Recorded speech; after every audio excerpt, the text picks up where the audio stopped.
Hey guys, Mosh here. It's coming to you with another Mosh Rant. This time I'm going to do kind of like a band history / video review of Killswitch Engage. Because, I don't know, their new album, I listened to it, I didn't really like it. Killswitch Engage Incarnated. In reality, normally with the Killswitch Engage album, I'll have songs that I like and songs that I don't like. That's the truth.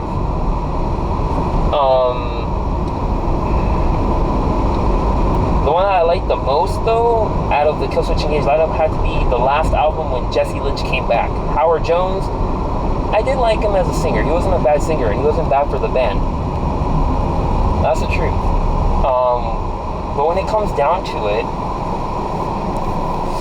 I don't know, like Jesse Lynch, even though he was the first original, he was a part of the original lineup of Killswitch Engage, and he was the original singer before he left.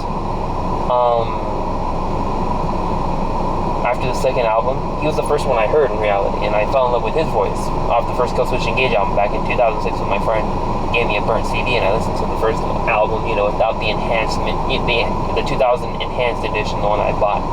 I actually heard the original album, studio album, the way it was supposed to be intended, to be heard.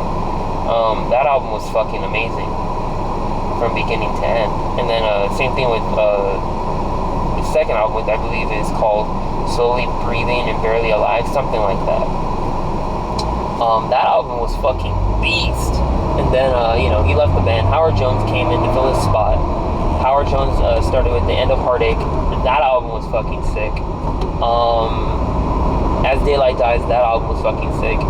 Their second self-titled album, I didn't like at all,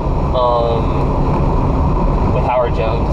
But I did like, at least, I think it was called This Is Goodbye, and then two other songs, Daylight Dies, and some other one, right? Reckoning, I think it was called. Those are the songs I liked off that album. It was three, but I didn't like the album as a whole. As Daylight Dies, that one was a little bit more better for Howard Jones. But when Jesse Lynch came back onto the scene with Disarm, The Descent, oh my fucking god, what a comeback, I mean, like, the 12 years he's been absent from Killswitch Engage, how much he's grown as an artist shows. I love that album a lot. That album was fucking amazing from head to tail. This one, Killswitch Engage Incarnated, his fourth album with the band, second to come back. I didn't like it. I thought it was okay, but I didn't connect with any of the songs. And when that happens for me, normally that's kind of a bad sign that the band is gonna fade away soon. So I mean, for me personally, Killswitch Engage is like, this album, disappointed with, big time. Hate by Design is an okay song. Just Let Go is another okay song off the album. There were just no songs I could connect with off this album this time around. Normally there's like a song that I can connect with. Killswitch Engage as a whole is not a bad band. I mean, like, they have really good songs. They have a lot of singles and a lot of hits. But for me, what makes and breaks them normally is like what new material they bring to the table. Same thing like off topic, but Bullet for My Valentine. They had 3 amazing albums, and then, the second one was like a little rushed, but it was okay. But Tempered fucking sucked, and you can clearly tell that it didn't take the time. And then when they came back with Venom, that album fucking rocked, period. But I'll do a separate video for that, their history. But Killswitch Engage, the way they are as a band, they've always been concrete. They've always been solid with their material. I just feel like they're experimenting a little bit, but I just couldn't connect lyrically with any of the songs that they wrote this time around, and I feel that to be a little bit disturbing, because like when I heard the album from beginning to end, I didn't know how to feel. So I took a second listen, a third listen, and a fourth listen to be sure to redefine my my final thoughts on the freaking album. Oh, is this album gonna be one of those albums that I really just don't care for it? Unfortunately, it is. I don't know. I think honestly, it's kind of like how Iron Maiden has like their albums I like and I just don't like. The same thing with Black Sabbath. I don't know. I'm not really a hardcore Killswitch Engage fan, but they are the ones who got me into metal, and it's kind of sad to hear, you know, an album that I just can't connect with. And for me, that's kind of a nasty aftertaste in the mouth kind of a feeling, you know, after trying to force it down my throat and kind of, okay, there has to be a song here that I can connect with and love and, like, you know, put on my, you know, consider it iPod worthy or MP3 worthy in that sense, and just take it with me on the go and listen to that one song. Nothing.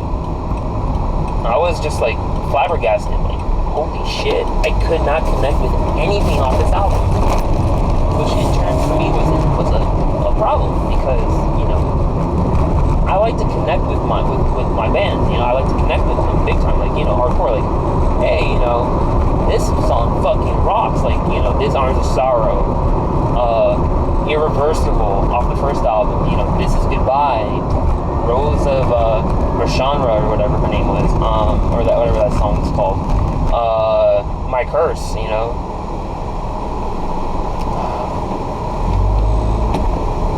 And what other songs are there besides My Curse? Off Daylight Dies. Ooh, Absolution. This is Absolution. Awesome fucking song, you know.